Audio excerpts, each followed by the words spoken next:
মধ্যপ্রাচ্যে দুধ কলা দিয়ে সাপ পুষছে যুক্তরাষ্ট্র।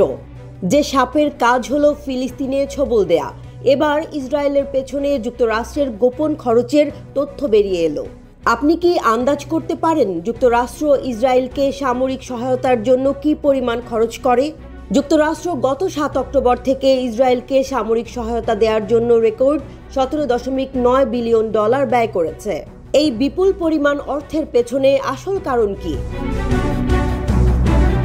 সোমবার ব্রাউন ইউনিভার্সিটির যুদ্ধের ব্যয় প্রকল্প একটি প্রতিবেদনে উল্লেখ করেছে, গাজায় যুদ্ধ শুরু হওয়ার পর মার্কিন যুক্তরাষ্ট্র ইসরায়েলকে কমপক্ষে $17.9 বিলিয়ন সামরিক সহায়তা করেছে। 2023 সালের 7 অক্টোবর হামাসের হামলার পর যুক্তরাষ্ট্র এই অঞ্চলে অতিরিক্ত $4.86 বিলিয়ন খরচ করেছে।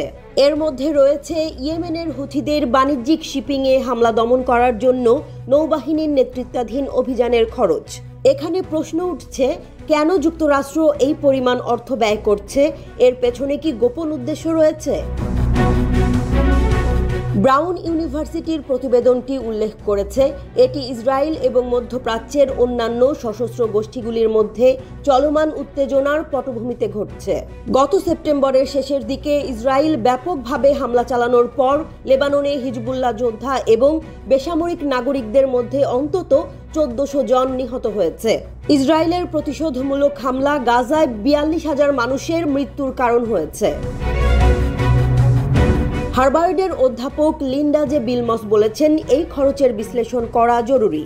মার্কিন যুক্তরাষ্ট্রের সামরিক সহায়তার ইতিহাস দেখায় যে ইসরায়েল 1948 সাল থেকে মার্কিন সামরিক সাহায্যের সবচেয়ে বড় প্রাপক। তবে 7 অক্টোবরের পর $17.9 বিলিয়ন ব্যয় করা হয়েছে। এটি এক বছরে ইসরায়েলকে পাঠানো সর্বাধিক সামরিক সহায়তা। ইসরায়েলে পাঠানো মার্কিন অস্ত্রের মধ্যে রয়েছে গোলাবারুদ, আর্টিলারি শেল, বাংকার বাস্টার এবং নির্ভুল নির্দেশিত বোমা। এছাড়া মার্কিন যুক্তরাষ্ট্র ইসরায়েলের আয়রন ডোম এবং ডেভিডের স্লিং ক্ষেপণাস্ত্র প্রতিরক্ষা ব্যবস্থার জন্য $4 বিলিয়ন ব্যয় করেছে। কিন্তু প্রশ্ন হলো, এই সাহায্য কি শুধুই রাজনৈতিক কারণে? প্রতিবেদনটি বলছে, বাইডেন প্রশাসন আমলাতান্ত্রিক কূটকৌশলের মাধ্যমে মোট ব্যয়ের পরিমাণ গোপন করতে চাইছে। এটি কি মানবিক সংকটকে আড়াল করার একটি প্রচেষ্টা? এই সব কিছুর মধ্যেই যুক্তরাষ্ট্রের সামরিক কার্যক্রম বৃদ্ধি পাচ্ছে।